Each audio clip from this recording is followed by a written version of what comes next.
স্নান খাওয়া সব ডগে। সোনা শুধু এইভাবেই ঘুমাবে। আরে দাদা, সত্যি কথা বলবো, খাটে এখন আর কেউ দেয় না। আমার কাছে একটা শিশি আছে, দেখবেন? তা আমাকে দেখালো, এই ছোট্ট এইটুকু একটা শিশি। ও বাবা, খুব সুন্দর দেখতে, চোখটাও যেমনি মাথাটাও তেমনি। ওর বাবা নাকি ছোটবেলায় ওরকমই ছিল, সেম। হ্যাঁ, ও আর হেভি সুন্দর দেখতে। খাওয়া দাওয়া করে বেশ বসে আসা হয়েছে।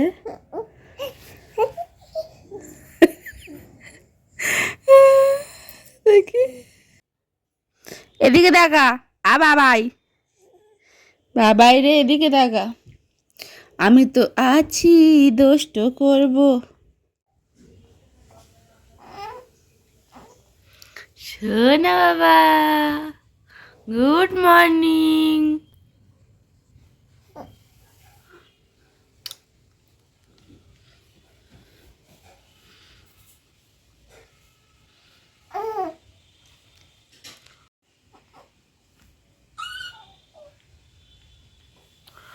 সন্তাই, ও সন্তাই, সোনা বাবা।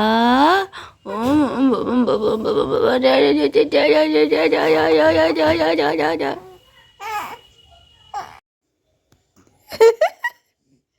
এটা কি হচ্ছে? কি হচ্ছে? কি হচ্ছে নাকি? কেঁদে কেঁদে হাসি হচ্ছে। এই, বাবু, সোনা বাবা, ও সোনা বাবা।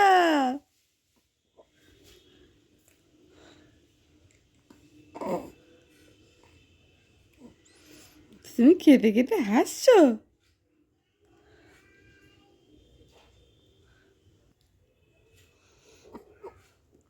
সন্তাই, ও সন্তাই।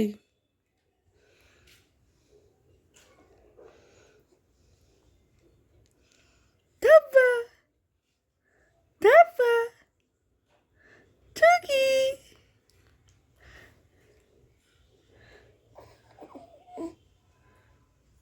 না না না না না না না, আমি তো আছি, দুষ্ট করবো। এই, এদিকে দেখা। বাবাই, বাবাই রে, এদিকে দেখা।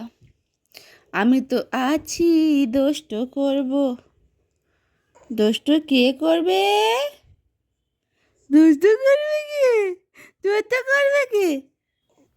সারাটা দিন এখন ভালোই কাটে। এই যে সোনা বাবাকে নিয়ে সারাদিন এটা ওটা হচ্ছে, ওকে নিয়েই চলছে। যাই হোক, ও দেখো হাত পাগুলো কীভাবে কি স্পিডে নাড়ায়। আর বিশেষত হাতগুলো, ও হাতগুলো মানে প্রচণ্ড স্পিডে নাড়ায়। আর আমিও সবসময় বেশিরভাগ চেষ্টা করি হাত দুটো না, হাত মোজা পরিয়ে রাখতে। এটা কিন্তু খুব মোটা যে তা না, পাতলা। আর ও সবসময় হাত দুটো উঁচু করে ঘুমায়, আর হাত দুটো সব সময় চালায়। যখন ঘুমায় তখনও মোটামুটি কম্বলের মধ্যে শরীরটা থাকলেও মাথায় হাত দুটো উপরেই থাকে, পুরো হাত দুটো গৌরাঙ্গের মতো দিয়ে ও শুয়ে থাকে। তাই জন্য রাত্রেবেলা করে মাঝে মাঝে এত ঠান্ডা হয়ে যায় হাতটা, আবার দেখে দেখে মোজা পরিয়ে দিতে হয়, হাতের মোজাটা। তবে রাত্রেবেলা আমি চেষ্টা করি এসব না পরানোর। আর পা তো যেহেতু কম্বলের মধ্যে থাকে, তাই জন্য পায়ে মোজা পরাই না। দিনের বেলাতে পায়ের মোজা পরাই, তখনও কম্বল মানে অন্য কম্বল চাপা দেওয়া থাকে, কিন্তু ডাইপার পরা থাকে না। এমনি যেগুলো ন্যাপি, কাপড়ের ন্যাপি, সেগুলো পরা থাকে। আর কাপড়ের ন্যাপি পরা থাকলে কি হয়, পায়ের হাঁটু পর্যন্ত চাপা থাকে, হাঁটুর নিচটা তো, ওই জন্য মোজা পরিয়ে রাখি হাঁটুর নিচ পর্যন্ত, হাঁটুর মানে উপর পর্যন্ত আর কি। স্নান খাওয়া সব ডগে। সোনা শুধু এইভাবেই ঘুমাবে। অ্যাকচুয়ালি ওর ঠান্ডা কম লাগার কারণও কিন্তু এটাই, যে সবসময় বুকের মধ্যে থাকে তো, ওর ঘুমের এটাই স্টাইল। এইভাবেই ও ঘুমায়। অনেক বাচ্চা আছে যারা কোলে ঘুমায়, কিন্তু ও কোলে না, ও সবসময় এভাবে বুকে ঘুমাবে। আর এইভাবে আমি তো তাও এই হাত দিয়ে পিঠে চাপড়াচ্ছি, ডান হাত দিয়ে চাপড়ালে ওর বেশি সুবিধা হয় আর কি। এরকমভাবে বাঁ হাত দিয়ে এরকমভাবে নাড়িয়ে নাড়িয়ে, আর ডান হাত দিয়ে চাপড়াতে হবে, এইভাবে এইভাবে এইভাবে। আর সাথে গানও করতে হবে বা কথা বলতে হবে, তবেই হচ্ছে ও ঘুমাবে। আর এটা সব সময়, একদিন দুদিন না, সব সময়। মানে আমাকে একটুও নড়তে চড়তে দেয় না। এখন অনেক বেলা হয়ে গেছে, প্রায় 11:45 বাজে, আমি এখনো স্নান করতে পারিনি। সকাল থেকে এইভাবেই একটু করে কাঁদে, একটু করে খেলে, আমি যদি একটু সরে যাই আমার শুরু করে দেয়। যত বড় হচ্ছে আরও বেশি হচ্ছে এটা ওর। আর আমাকে একটু ইগনোরই করো, আমি আগের থেকে সত্যি বলতে অনেক মোটা হয়ে গেছি। কারণ ওকে নিয়ে সবসময় বসে থাকতে হয়, একটু হাঁটাচলা করতে পারি না।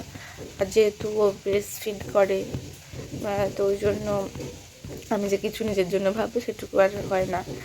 তো ঠিক আছে, কোনো ব্যাপার না, ওরকম নিজের জন্য সময় অনেক পাবো। তবে এইটা হচ্ছে বেস্ট সময় আমার কাছে। এইভাবে যখন ও বড় হবে তখন আমি এত মিস করব। মাঝে মাঝে একটু কষ্ট হয় ঠিকই, কিন্তু প্রচণ্ড ভালো লাগে, খুব ভালো লাগে, কি শান্তি লাগে, সে মা না হলে বোঝা যেত না। ফোনটা এতটাই কাছে ধরে রেখেছি আমি যে মুখটা একদম এত বড় বড় লাগছে। হ্যাঁ, এই এই কি কষ্ট, এই কি কষ্ট রোদে।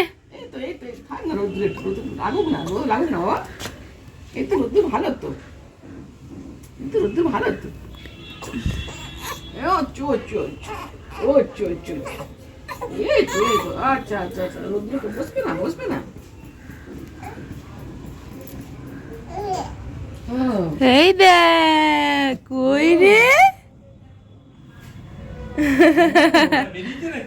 না না, এখন বোঝা যাবে। হ্যাঁ একটু বড় হলে। বাবার চোখটা যদি পায় তাহলে দারুণ হবে। ও বাবার খুব সুন্দর দেখতে, চোখটাও যদি নেই না, তাও তেমনি। ওর বাবা নাকি ছোটবেলায় ওরকমই ছিল, সেম। আমার ছেলে এরকমই ছিল। হ্যাঁ, ও বাবা হেভি সুন্দর দেখতে। আমার খুব ভালো লাগে বাবার চোখটা, আর বিশেষ করে চোখটা এত সুন্দর। হ্যাঁ, ওদের বংশে না সবার চোখটা খুব সুন্দর। আমার শ্বশুর বাড়ির বংশে সবার চোখ সুন্দর। এই জন্যই তো বললাম, যদি ওর বাবার চোখটা পায় দারুণ হবে, দারুণ। মনে হচ্ছে ও পাবে। হ্যাঁ, না আমার চোখ ভালো না খুব একটা, চোখের ধরন একটু বোঝা যাচ্ছে বাবার মতোই হবে। হ্যাঁ, এই চোখটা ওর বাবার মতনই পাবে। কি দেখছিস, কি দেখছিস? না, তোমারই পাবে, কষাই হবে। ওর বাবা এমনি গায়ের রঙের দুষ্টুমি করে না, না না, ও দুষ্টুমি বলতে সবসময় মা। মা। হ্যাঁ, ও আর কাউ দুষ্টু করে যায় না? না, ও খুব বেশি এই একটুখানি আছে ব্যাস। আর এবারে যে কান্না শুরু করলে আর ওর মানে কেউ থামাতে পারবে না, কেউ কিছু করতে পারবে না। অনেকক্ষণ তাও আছে আমার কাছে, না? হ্যাঁ, আজকে তাও অনেকক্ষণ আছে এখানে দাঁড়িয়ে দাঁড়িয়ে দেখছে। দেখছে না, হুম। ওই কথা জন্য বলছে কিছু আবার। কিছু বলার চেষ্টা করছে। মা হাত দেখে কথা বলছে আবার। ওই সব সময় ওই মাই চাই। আমি যদিও সর্ষের তেল মাখাই, কিন্তু এই কাকু সর্ষের তেল নিয়ে একটা গল্প করলো, তো সেটাই তোমাদের সঙ্গে আমি শেয়ার করলাম। তোমরা পুরোটা শুনলে মানে অবাক হয়ে যাবে যে সর্ষের তেলে কীভাবে ভেজাল মেশানো থাকে। তো তোর মিল থেকে নিয়ে এসে বিক্রি করছিস খাঁটি? বলে খাঁটি আর ই, যেই লোকটা দিতে আসে সেই লোকটাকে আমি জিজ্ঞেস করলাম যে তুমি এটা কি খাঁটি? বলে দাদা সত্যি কথা বলবো, খাঁটি এখন আর কেউ দেয় না। আমার কাছে একটা শিশি আছে, দেখবেন? তা আমাকে দেখালো, এই ছোট্ট এইটুকু একটা শিশি, সর্ষের তেলে পুরো কালার, এক ডব, শুধু এক ডব আমাকে এখানে দিয়েছে। দিয়ে আমাকে বলছে নাকে শুকে দেখো তো। ও বাবা, যেই নাকে আমি এনেছি একটুখানি, একেবারে একটুখানি, চোখ থেকে জল আসবে, এত ঝাঁজ। মানে এত ঝাঁজ তুমি ভাবতে পারবে না। বলে ওটা আমি দামের মধ্যে এক ফোঁটা দিয়ে দেবো, ঠিক আছে, পুরো দামটা সর্ষের তেলে ঝাঁজ হয়ে যাবে। এবার তুমি বলো, সর্ষের তেল ঝাঁজ, লোকে তো আমি বলি, আমি উদাহরণস্বরূপ আমাদের বাড়িতে তো ওর তো তেল মাখানো হবে। তো এবারে প্রথমে আমি বলেছিলাম একটা মাস আমি তেল মাখাবো না। এবারে তারপরে 20-22 দিনের পর থেকে বলি একটু একটু করে মাখাতে হবে, না হলে হবে। তো প্রথমে অলিভ অয়েল ওই মাখাতাম, তারপরে বলি না ঘানা থেকে তেল নিয়ে আসো। ঘানা তেলটা আমি ওর যেটা মাখাই সেটা না কোনো ঝাঁজ আছে না কিচ্ছু আছে, মানে কিচ্ছু নেই, একদম কিচ্ছু নেই। আমি নাকে দিয়েছি, সে নাক জ্বালা করে না, ওকে দিয়েছি, ওর কিচ্ছু হয় না। আর একটা যেটা বাড়িতে আমাদের রান্না হয় সেই তেলটা আগে মানে যখন আমার ঠান্ডা লাগলে আমি সবসময়, ওরে বাবা এত ঝাঁজ ওতে, কিন্তু না লঙ্কা গুঁড়ো দেওয়া, পুরো কেমিক্যাল দেওয়া। আমি তোমায় বলছি এখন ওকে 6 মাস পর্যন্ত সরষের তেল মাখানোর দরকার নেই। না না, ওই যে তেলটা ঘানা তেল আরে যখন ঝাঁজ নেই, তুমি একদম বেবি অয়েল যেটা আছে, পরিষ্কার বেবি অয়েল মেখে রোদ্দুরে শুয়ে রাখবে। অ্যাকচুয়ালি আমি বিশ্বাস করা যায় না। না, আমি আবার টেস্ট করেছি, মানে প্রথমেই অল্প দিয়েছিলাম, দিয়ে দেখেছিলাম যে ওর কোনো র্যাশ ফ্যাশ বেরোচ্ছে কিনা বা ওর কোনো অ্যালার্জি ফ্যালার্জি হচ্ছে কিনা, হয়নি তো না, বা ওর নাকে টাকে ঝাঁঝও লাগছে না, কাঁদছে না, কিছু করছে না। তার ওদের স্কিন দেখতে হবে পুরো একদম ঠিকঠাক, কিন্তু ওর পুরো সারা শরীর তেল মাথায়। দাও, আমি আমার মানে এখনকার যে, এই জন্যই বলবো এখনকার যা যুগ, এখনকার যে ভেজালের যে যুগ। হ্যাঁ, আমাকে সবাই বারণ করেছে যে 6 মাস পর্যন্ত মাখাবে না। দেখবে 6 মাস পর্যন্ত তুমি ওকে 6 মাস পর্যন্ত তোমাকে সাবধানে রাখতে হবে। হ্যাঁ, আমাকে সবাই বারণ করেছে 6 মাস পর্যন্ত কিছু মাখাস না, হ্যাঁ, কিন্তু ওটাই, আমি ওই জন্য 6 মাস পরে তুমি ওই তেল মাখাবে। কিন্তু এত ঠান্ডা তো, আবার ঠান্ডাতে না একটু মাখালে সেও হয় না। ওই তো তোমাকে কোথায় সর্দি রোদে ফর্দি? বসে রাখতে হবে। হ্যাঁ, আমি এইখানেই রোদেই বসে থাকি, আবার এখন ডিরেক্ট রোদ। খাওয়া দাওয়া করে বেশ বসে আসা হয়েছে।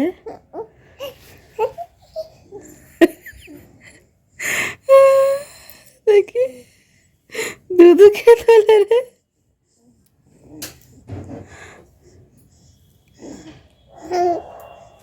এই এই এদের মা ডাকছে, এই নুনু এদের মা ডাকছে। কই রে এই ওইদিকে ওইদিকে ওইদিকে এই দে এই দে এই দে ওইদিকে ওইদিকে ওইদিকে ওইদিকে আমি দেখেছি ওইদিকে ওইদিকে দেখবি তো, দেখবি তো ওইদিকে ওইদিকে দেখ।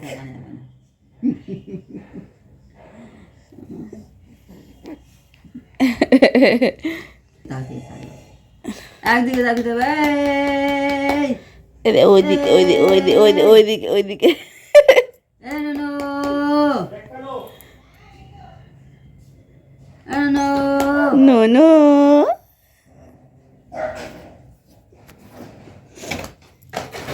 কি বললো? ও ওই তো মশাটা, তখন তুমি উনকি মেরেছো, মশাটা ওই, এই যে এই যে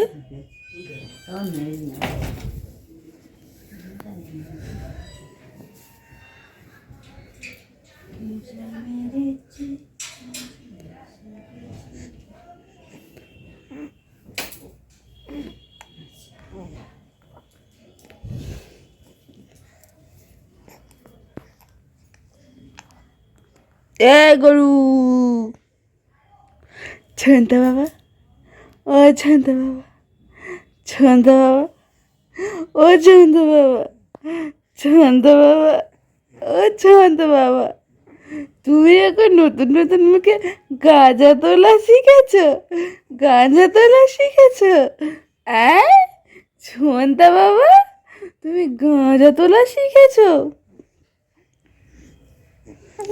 হ্যাঁ